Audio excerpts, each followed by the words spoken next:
বন্ধুরা, আজকে আবার এসে গেছি রবিবার। কেমন আছো সবাই? ভালো আছো তো?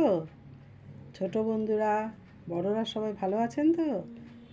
আমি আজকে একটা বিশেষ পর্ব, রবিবার আমি করি, সেজন্য বিশেষ একটা পর্ব থাকবে। 3টে পর্ব থাকবে 3টে বিষয়ের উপরে। এটা একটা পর্বের থাকছে। এই যে ছবিটা দেখতে পাচ্ছেন, দেখতে নিশ্চয়ই বুঝতে পারছেন জিনিসটা কি। সেটা হচ্ছে একদিকে আমাদের শ্রীকৃষ্ণ, আরেকদিকে হচ্ছে অর্জুন। এর মধ্যে দিয়ে আমরা দেখতে পাচ্ছি যে যেরকম যুদ্ধ, তার সাথে প্রেম বা ভালোবাসা। আচ্ছা বলুন তো, যুদ্ধ করে কি কোনো কিছু ভালো হয়? কোনো দিন ভালো হয় না। প্রেম, ভালোবাসা, তার মধ্যে দিয়েই ভালো হয়। সেটার বার্তাই আমাদের শ্রীকৃষ্ণ দিয়েছিলেন। এবং গীতাও কিন্তু তিনি তার মধ্যে দিয়েই দেখিয়েছিলেন জীবনী।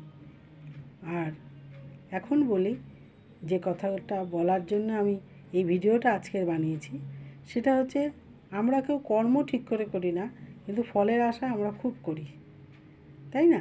এটা প্রতিটা মানুষেরই। কর্ম করব না, কম কর্ম করব, ফল বেশি পাব। তার জন্যই কোনো রাজনৈতিক দলের জন্য আমি বলছি না, শুধু একটাই বলছি যে এই যে এখন আমাদের কি না, ভোট পুজো। ভোট পুজো পুজো অনেক আসে, এখন হচ্ছে ভোট পুজো।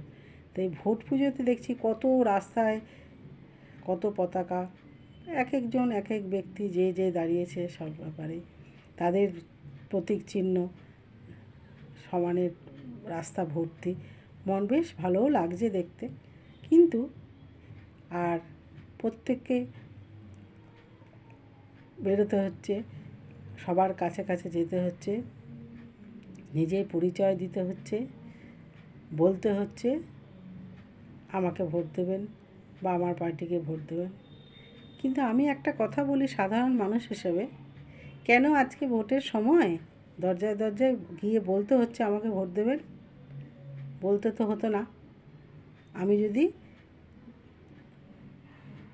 5 বছর কাজ করতাম, আমি যদি 5 বছর সবার সাথে যোগাযোগ রাখতাম, তাহলে আর আজকে আমাকে সংসেজে গিয়ে সেজে গুজে দাঁড়াতে হতো না যে আমাকে দেখুন আমি কত সুন্দর সেজে এসেছি আর আমাকে ভোটটা দেবেন।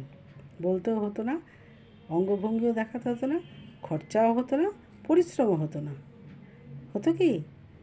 এটা একটা আমরা খুব মজা দেখার দেখছি, দেখেই যাচ্ছি বছরের পর বছর দেখে যাচ্ছি। কিন্তু